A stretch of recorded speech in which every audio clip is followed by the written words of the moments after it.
بسم اللہ الرحمن الرحیم إنا فتحنا لك فتحا مبينا ليغفر لك الله ما تقدم من ذنبك وما تأخر ويتم نعمته عليك ويهديك صراطا مستقيما وينصرك الله نصرا عزيزا۔ رحمان و رحیم اللہ کے نام سے۔ اے رسول، ہم نے آپ کو فتح دے دی، ایک نمایاں فتح، روشن فتح، تاکید کی۔ نازل کب ہوئی ہے؟ جب سب پر مایوسی چھائی ہوئی ہے تقریباً کہ کیا ہو گیا ہمارے ساتھ۔ اللہ کیا فرما رہا ہے؟ ہم نے آپ کو ایسی فتح دی ہے جو ڈھکی چھپی بھی نہیں ہے، روشن ہے، تاکہ اللہ، اب جو اس کا لفظی ترجمہ ہے پہلے میں وہ کرتا ہوں، پھر اس کے بعد اس کی مراد آپ کو آپ کی خدمت میں عرض کرتا ہوں، تاکہ اللہ آپ کے اگلے پچھلے گناہوں کو معاف کر دے، مغفرت کر دے، اور آپ پر اپنی نعمت پوری کر دے اور آپ کو سیدھے راستے کی رہنمائی فرمائے۔ یہ اس کا لفظی ترجمہ ہے۔ لیغفر، تاکہ اللہ مغفرت کر دے، لک اللہ، اللہ تعالیٰ آپ کے لیے، ما تقدم، جو گزر چکا، من ذنبک، ذنب کا جو معنی عام طور پہ کیا جاتا ہے وہ ہے گناہ۔ اس آیت میں کیا مراد ہے؟ تاکہ اللہ آپ کے گناہ بخش دے۔ آیا رسول اللہ کے گناہ تھے؟ نہیں، یہ لفظ ذنب، اس کا جو اصلی معنی ہے لغت میں، بہت سارے لفظ ایسے ہوتے ہیں، یاد رکھیے، کہ جن کا اصل میں ایک خاص معنی ہوتا ہے، بعد میں مختلف طریقوں سے استعمال ہوتے ہیں وہ الفاظ، ٹھیک ہے نا؟ جیسے کفر ہے، کفر کا معنی ہے جان بوجھ کر کسی بات کا انکار کر دینا، ٹھیک ہے؟ لیکن اب استعمال ہوتا ہے، مثلا ہر غیر مسلم کو کافر کہہ دیا جاتا ہے، چاہے اسے بات پتہ ہو چاہے اسے بات نہ پتہ ہو، کافر کہہ دیتا ہے، یہ استعمال ہے۔ ذنب کا بھی جو اصل معنی ہے عربی لغت میں، ذنب کہتے ہیں دم کو، جو جانور کی دم ہوتی ہے۔ ذنب اسی ذنب سے بنا ہے لفظ، اور اس کا مطلب ہوتا ہے کسی کام کے پیچھے جو اس کے اثرات ہوتے ہیں، اچھے یا برے۔ جیسے دم جانور کے پیچھے پیچھے آتی ہے، اسی طرح کوئی کام جب انسان کرتا ہے تو اچھے یا برے اس کے اثرات بھی اس کام کے پیچھے پیچھے آتے ہیں۔ مثلا رسول اللہ نے دین اسلام کی تبلیغ شروع کی، یہ اچھا کام ہے یا برا کام ہے؟ یہ اچھا کام ہے، لیکن دشمن ہو گئے لوگ، اثرات اس کے برے، سازشیں کرنے لگے، قتل کے پلان بنانے لگے، پروپیگنڈا کرنے لگے، تہمتیں لگانے لگے، جادوگر کہنے لگے، مجنون کہنے لگے۔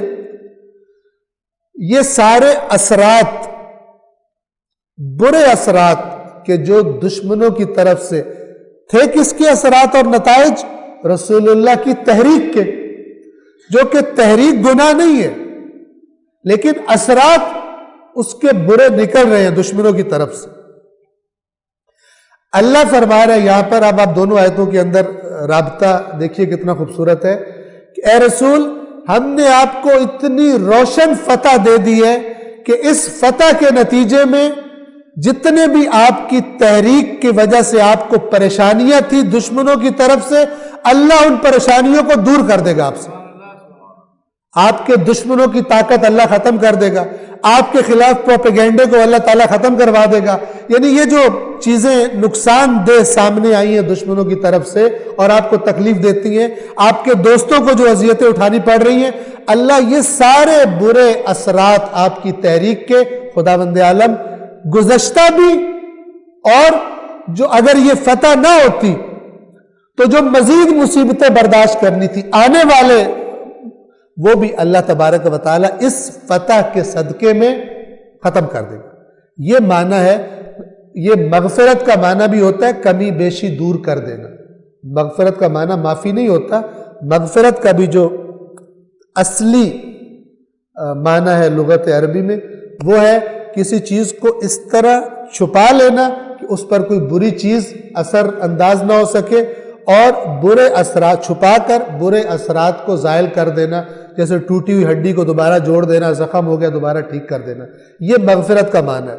تو اللہ تبارک و تعالی اس فتح کے صدقے میں، اس فتح یہ ایسی فتح ہے کہ جس کے نتیجے میں جو گزشتہ پریشانیاں ہیں آپ کی، اللہ تعالیٰ ان کو بھی ختم فرمائے گا، اور اگر یہ فتح نہ ہوتی تو جو آئندہ آنی تھی اللہ تعالیٰ ان مصیبتوں کو بھی آپ سے دور کر دے گا۔ یہ ایسی زبردست فتح اللہ نے آپ کو عطا فرما دی۔ اب آپ اندازہ کیجیے جو میں کہہ رہا ہوں، یہ غیبی خبر ہے، کیونکہ جب یہ صورت اتری ہے تب تو سب سمجھ رہے تھے شکست ہوگی، مسلمان سمجھ رہے تھے شکست ہوگی، لیکن اللہ نے فرمایا کہ تمہیں نہ صرف یہ کہ فتح ہو گئی ہے، بلکہ فتح بھی ایسی کہ جو بڑی روشن واضح ہے، اور چند ہی مہینوں میں اس فتح کے رزلٹ آنا شروع ہو گئے، اور اسلام نے انتہائی سرعت کے ساتھ ترقی کا راستہ طے کرنا شروع کر دیا۔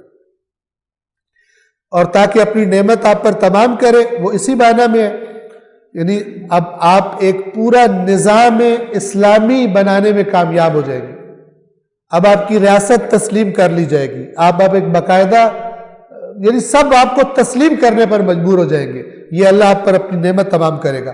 وَيَهْدِيَكَ صِرَاطًا مُسْتَقِيمًا، اور تاکہ اللہ اس فتح کے ذریعے ایسے راستے پر چلائے جو کامیابیوں کا راستہ ہے۔ نہیں ہے کہ رسول اللہ صلح حدیبیہ سے پہلے گمراہ تھے اور اللہ نے کہا اب میں آپ کو صراط مستقیم پہ ہدایت کرنے لگا، یہ قطعاً بھی مراد نہیں ہے۔ یاد رکھیے گا کہ جب الفاظ کا معنی کیا جاتا ہے خاص طور پہ رسول اللہ کے بارے میں، اور وہ الفاظ کے جو اللہ کے بارے میں استعمال ہوتے ہیں، تو پھر اللہ تبارک و تعالیٰ کی ذات کو مد نظر رکھتے ہوئے اس کی مناسبت سے اس کا معنی لیا جاتا ہے۔ جیسے سورۃ الضحیٰ میں آیا وَوَجَدَكَ ضَالًّا فَهَدَىٰ، ضال عام طور پہ ترجمہ کیا جاتا ہے گمراہ، لیکن آیا اللہ تعالیٰ فرما رہا ہے رسول ہم نے آپ کو گمراہ پایا؟ نہیں، ہرگز یہ ترجمہ نہیں ہے۔ صلوات پڑھیے محمد وآل محمد۔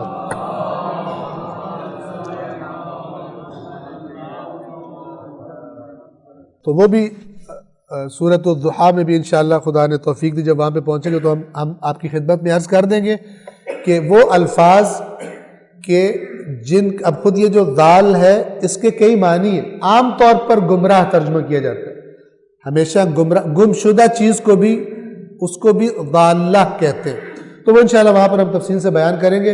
اسی طرح جب کہا جائے کہ رسول اللہ کے گناہ، تو رسول اللہ کا گناہ اس معنی میں گناہ ہے ہی کوئی نہیں، لیکن ذنب کا معنی ہم نے آپ کی خدمت میں عرض کیا کہ ذنب دراصل کہتے کس چیز کو، کسی بھی کام کے اثر کو، اور یہ جو گناہ کرتے ہیں اللہ کی نافرمانی، اس کو بھی ذنب اسی لیے کہا گیا کہ تم یہ کر تو رہے ہو لیکن یاد رکھو اس کا نتیجہ تمہارے پیچھے پیچھے آئے گا۔ وہ نتیجہ اس کا نہ دنیا میں تمہارا پیچھے، جو ایک نتیجہ گناہ کا دنیا میں ہے اور ایک نتیجہ گناہ کا آخرت میں ہے جو اللہ نے مقرر کیا ہے، وہ بغیر توبہ کے اللہ تبارک و تعالیٰ تمہیں وہ نتائج تمہیں اس گناہ کے سامنا کرنا پڑے گا۔ صلوات پڑھیں محمد وآل محمد۔ اے رسول ہم نے آپ کو فتح دی، ایک روشن فتح، تاکہ اللہ آپ کی اگلی پچھلی یعنی آپ کی تحریک کی، آپ کی جو تحریک تھی، آپ کا کام تھا، اس کی اگلی اور پچھلی خامیوں کو دور فرما دے اور آپ پر اپنی نعمت پوری کرے اور آپ کو سیدھے راستے کی رہنمائی فرمائے۔ یہ سب اس صلح کے نتیجے میں ہونے جا رہا ہے، یعنی اللہ اپنے نبی کو یہ خبر سنا رہا ہے یہاں پر، اور تاکہ اللہ آپ کو ایسی مدد، ایسی نصرت عنایت فرمائے کہ جو بڑی، یہاں پہ لفظ ہے نصرن عزیزا، ایسی آپ کی مدد کہ پھر جس کا توڑ کوئی نہیں کر سکے، پھر آپ ہی غالب آ جائیں اس ساری حجاز کی سرزمین پر، اس دین کا غلبہ ہو جائے گا، اور یہ جو آپ کے دشمن ہیں ان میں اتنی طاقت ہی نہیں رہے گی کہ یہ آپ پر غالب آ سکے، اور تاکہ اللہ، اور وہی کچھ عرصے کے بعد کیا ہوا، مکہ فتح ہو گیا، بغیر جنگ کے فتح ہو گیا۔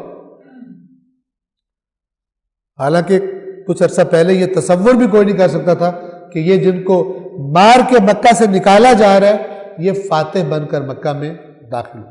صدق اللہ العلی العظیم۔